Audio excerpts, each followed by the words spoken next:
অধিদপ্তরের পক্ষ থেকে বলা যাচ্ছে যে কিছুদিনের মধ্যে বনে প্রচন্ড খরা হতে পারে। তাই বনের পাখিদের নির্দেশ দেওয়া হলো যে যার যার প্রয়োজন, কারণ প্রচন্ড খরায় বনের নদী নালা এমনকি ফসলের ক্ষেত শুকিয়ে যেতে পারে।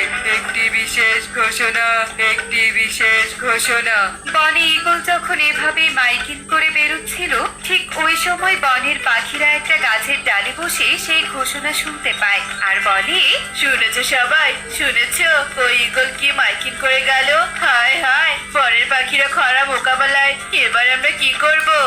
জানো, আমার মাথায় একটা বুদ্ধি এসেছে। চলো চলো, সব পাখিরা মিলে শস্যদানা সংগ্রহ করে বড় একটা ঘর বানাই। সেই ঘরে আমরা শস্যদানা সংগ্রহ করে রাখবো আর যার যার প্রয়োজনে শস্যদানা নিয়ে নিব। ঠিক বলেছো কবুতর, এতে করে আমাদের পরিশ্রম কম হবে আর অনেক বেশি শস্যদানা সংগ্রহ করতে পারবো। আমার এই বুদ্ধি পছন্দ হয়েছে।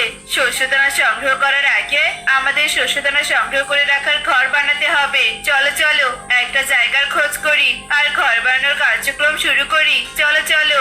টোনার কথা শুনে সবাই রাজি হয়ে যায় আর সব পাখিরা ঘর বানানোর উদ্দেশ্যে ভালো জায়গার খোঁজে বেরিয়ে পড়ে। যেতে যেতে পথের মধ্যে কালু কাকের বাড়ির গাছের ডালে কালু কাককে দেখতে পায়। এই যে আমার পোষা মুরগি, নে নে দানা খা।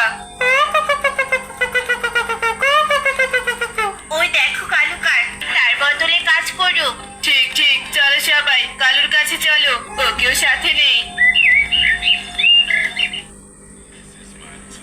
ঠিক করেছি, শস্যদানা সংগ্রহের ঘর বানাবো আর সেখানে শস্যদানা সংগ্রহ করে নিয়ে এসে রাখবো। যখন যার প্রয়োজন হবে সেখান থেকে শস্যদানা খেতে পারবে। শস্যদানা সংগ্রহ আর ঘর বানানোর কাজে তোমাকেও সাহায্য করতে হবে। চলো, আমাদের সাথে চলো।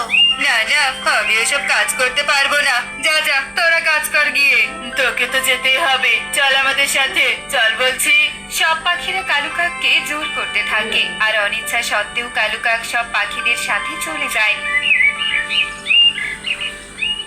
এই জায়গাটা শস্যদানা সংগ্রহের ঘর বানানোর জন্য একদম উপযুক্ত। চলো, আমরা সবাই কাঠ সংগ্রহ করে নিয়ে আসি। তোরা যা, আমি এখানেই বসে থাকবো। জোর করে এনেছিস আমাকে, আমি কোনো কাজ করব না।